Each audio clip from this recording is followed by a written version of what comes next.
Hello बच्चों, let's read the following question. The potential difference applied across a given resistor is altered so that the heat produced per second increases by a factor of 9. एक register था हमारे पास जिसके cross जो potential difference हम apply कर रहे थे उसको हमने चेंज कर दिया सो दैट जो हीट प्रोड्यूस्ड है वो 9 टाइम्स क्या कर जाए, इंक्रीज कर जाए. Why what factor does the applied potential difference change, कितने फैक्टर से हमने अप्लाइड पोटेंशियल डिफरेंस को चेंज किया है. Second, in the figure shown, और क्या बताना है, जो हमें फिगर शो किया गया है उसमें एक एमीटर ए है, a resistor of 4 ohm present है, are connected to the terminals of the source, उन दोनों को सोर्स के टर्मिनल्स के क्रॉस हमने कनेक्ट किया है. The EMF of the source is 12 volts and having an internal resistance of 2 ohm, उसका internal resistance 2 ohm है. Calculate the voltmeter and ammeter readings, हमें voltmeter और ammeter की readings बतानी है. So first of all we will talk about the key concept used in the question. इस question को solve करने के लिए हम कौन सा की कॉन्सेप्ट अप्लाई करेंगे, तो इसमें हम जो रिलेशन यूज करेंगे, फर्स्ट रिलेशन वो क्या होगा, H is equals to V square upon R into T होगा. अब यहाँ पे H जो है वो हमारे पास हीट कितना प्रोड्यूस हो रहा है उसको रिप्रेजेंट करता है. V here denotes potential, V potential को डिनोट करता है. R जो है वो यहाँ पे डिनोट करता है रेजिस्टेंस को. R here denotes resistance and T here denotes time, क्योंकि हमें विद रिस्पेक्ट टू टाइम जो है, टाइम के पर सेकेंड जो हीट प्रोड्यूस्ड हो रहा है उसके रिलेशन में बोला है, तो T टाइम हम यहाँ पे कंसिडर करेंगे. सेकेंड हम इसमें यूज करेंगे ओहम्स लॉ. कौन सा रिलेशन, ओहम्स लॉ यूज करेंगे, that is current is equals to potential upon resistance होता है. अब यहाँ पे I जो है वो डिनोट करता है करंट को, I क्या डिनोट कर रहा है, करंट को डिनोट कर रहा है. थर्ड इसमें हम रिलेशन यूज करेंगे टर्मिनल वोल्टेज का. कौन सा रिलेशन यूज करेंगे, टर्मिनल वोल्टेज. जो टर्मिनल वोल्टेज होता है अगर हम उसको V से डिनोट करें तो ये इक्वल होता है EMF of the battery minus current into internal resistance of the battery. अब यहाँ पे जो E है वो क्या डिनोट करता है, EMF को डिनोट करता है, एंड जो स्मॉल r है वो क्या है, बैटरी का इंटरनल रेजिस्टेंस है. एंड एक और कंसेप्ट जो हम इसमें यूज करेंगे that is combination of resistors in series. हमने क्या किया है, रजिस्टर्स को इन सीरीज अटैच किया है. अगर हम रजिस्टर्स को इन सीरीज अटैच करते हैं तो ये हमारा क्या हो गया, फर्स्ट R1 रजिस्टर हो गया, ये क्या हो गया, R2 रजिस्टर हो गया. तो कॉम्बिनेशन का जो रेजिस्टेंस होता है, इक्विवेलेंट रेजिस्टेंस, वो इन रेजिस्टेंसेस का सम होगा, that is R1 plus R2. अब इस क्वेश्चन के पहले हम ए पार्ट को सॉल्व करते हैं.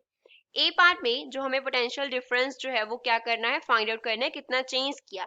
हीट प्रोड्यूस्ड 9 टाइम्स इंक्रीज हो रहा है, हीट प्रोड्यूस 9 टाइम्स इंक्रीज हो रहा है. तो पहले सपोज H1 हीट प्रोड्यूस हो रहा था H के इक्वल, अब जो हीट प्रोड्यूस हो रहा है वो 9 टाइम्स ऑफ H प्रोड्यूस हो रहा है.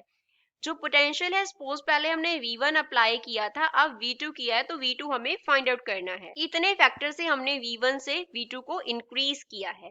तो यहाँ से हम क्या करेंगे, रेशियो की टर्म्स में लिख लेंगे. H1 अपॉन H2 अगर हम लिखेंगे तो ये किसके इक्वल होगा. अब H1 क्या होगा, V1 square into T upon में हमारे पास R1 आ जाएगा, ये H1 का वैल्यू होगा, डिवाइड बाय H2. R1 नहीं, यहाँ पे R होगा क्योंकि सेम रजिस्टर के क्रॉस हम अप्लाई कर रहे हैं.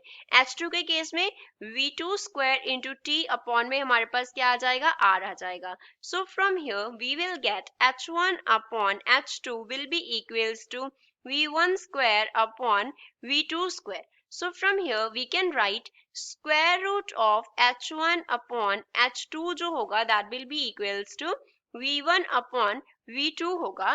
और we can write, और हम क्या लिख सकते हैं यहाँ से, we can write V2 upon V1 किसके इक्वल होगा, square root of H2 upon H1 के इक्वल होगा. तो यहाँ से जो V2 है वो किसके इक्वल हो गया, V1 times square root of 9H upon H हो गया, तो H से H कैंसिल हो गया, तो V2 किसके इक्वल आ गया, स्क्वायर रूट ऑफ 9 V1 के इक्वल आ गया, विच मीन्स V2 जो होगा that will be equals to 3 times of V1.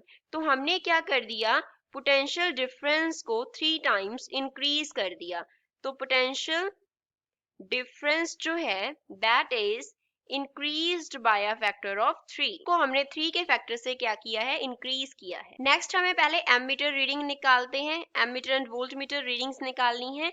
Ammeter reading, ammeter हमें किसका रीडिंग देता है, करंट का रीडिंग देता है, तो करंट किसके इक्वल होगा, कितना ईएमएफ है बैटरी का अपॉन में टोटल रेजिस्टेंस कितना है। अब टू रेजिस्टर्स हैं, एक तो एक्सटर्नल रेजिस्टेंस कैपिटल आर है, एक बैटरी का रेजिस्टेंस स्मॉल आर है, बोथ रेजिस्टेंस सीरीज में है, मींस टोटल रेजिस्टेंस कितना होगा, 4+2 होगा। दैट मींस हम यहाँ पे R+R यूज करेंगे। अब जो ईएमएफ है बैटरी का that is given 12 volt, external जो रेजिस्टेंस है वो 4 ओम है, इंटरनल जो रेजिस्टेंस है वो 2 ओम है। So I will be equals to 12 upon 4+2 which means I will be equals to 12 upon 6 which means current ammeter का जो रीडिंग होगा that will be equals to 2 ampere. Ammeter हमें कितनी रीडिंग देगा, 2 एम्पियर देगा। अब हमें वोल्ट मीटर रीडिंग निकालना है।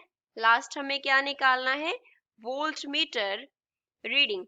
तो वोल्ट मीटर रीडिंग को हमने V से डिनोट किया है, तो ये किसकी इक्वल है, E minus I into R की इक्वल है। So V is equals to E हमें 12 दिया है, माइनस I का वैल्यू हमने 2 निकाला, इंटू R का वैल्यू हमें कितना दिया है, 2 दिया है। So V is equals to 12 minus क्या होगा, 4 होगा, विच मीन्स वोल्ट मीटर की रीडिंग होगी 8 volt. So this is final answer for the given question. I hope you understood it well. Thanks.